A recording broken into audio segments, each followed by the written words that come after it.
My name is Hakeem Baloch. I am the focal person for the Baloch National Movement's foreign department. Please tell us a little bit about the exhibition that you've got here, about the photographs. Yeah. Why you chose to come here on this particular day, and then also we'll talk a little bit about some of the individual cases. Yeah. So as you can see behind us, there's loads of photos we have put in. These are mostly the victim of enforced disappearances. They are the people who have been politically active in Balochistan.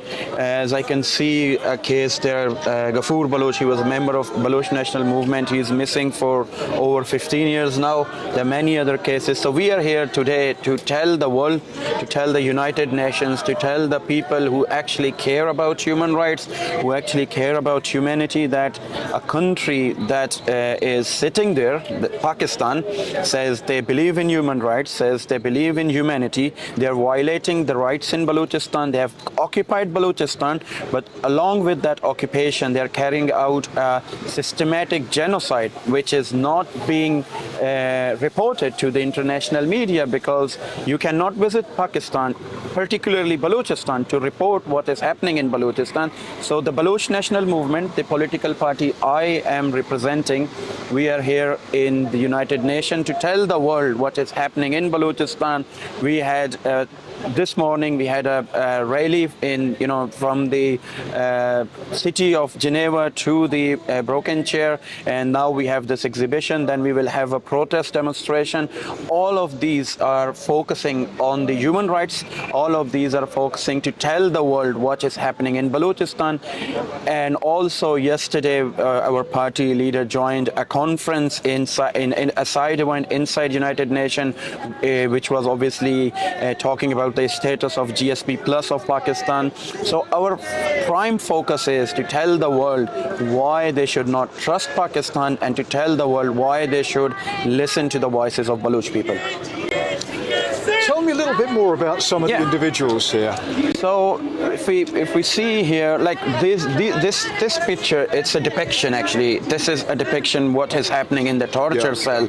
But if you see the next photo, that's actually someone who is missing. His name is Ghafoor Baloch. He's missing for over a decade now, like somewhere around 15 years. His family don't know about his whereabouts. They don't even know if he's dead or alive, because they never tell you once they pick up a person, so you don't know about their whereabouts. Now next to him we have Jamil Baloch, again a case of enforced disappearances, missing for many years.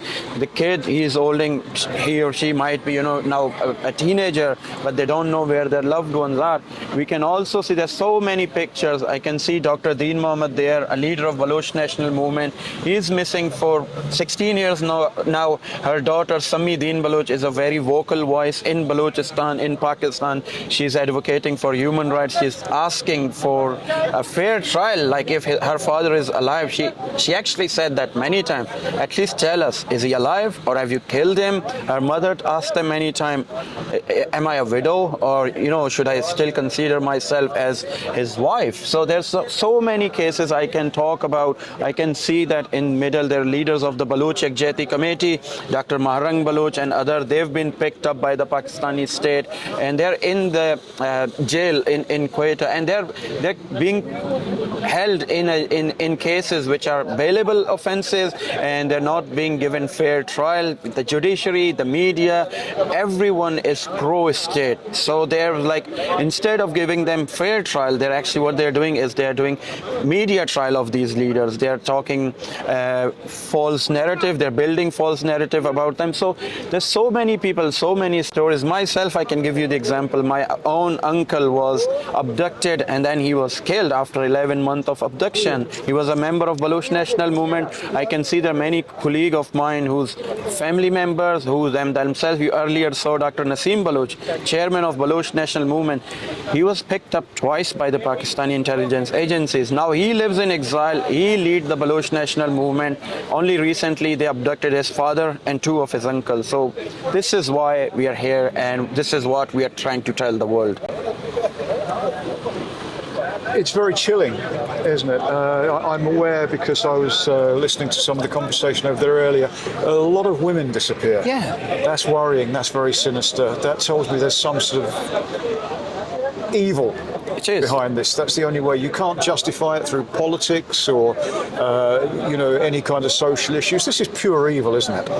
It is. Now, the issue of the woman abduction, again, it is not a new phenomenon in Balochistan. It has taken place in 70s, where they actually abducted women and they sold them in the markets of Punjab.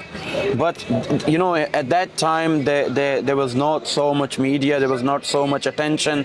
Those cases never come out, but there is a testimony of a Baloch leader, Sher Muhammad Mari, who was known as General Sherov. He was a guerrilla leader at that time, resisting against Pakistan. So he actually provided that evidence at that time. And then, even in last 20 years, there are many cases occurred where women were abducted, but later released. But since last year or so, there's a very strange thing is happening. Is like they're abducting Baloch women. Now 7 of them are still missing. They're bringing some of them in front of media. What they're saying is these women were suicide bombers.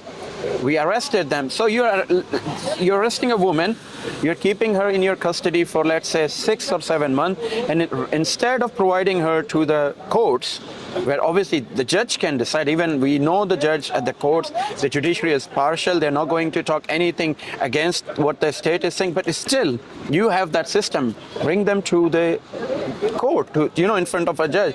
So they put this young girl in front of a media house, like a press briefing, where they first claim she was a suicide bomber who is going to do a suicide attack for Tehreek-e-Taliban Pakistan, which is obviously, a pro-Islamic militant organization.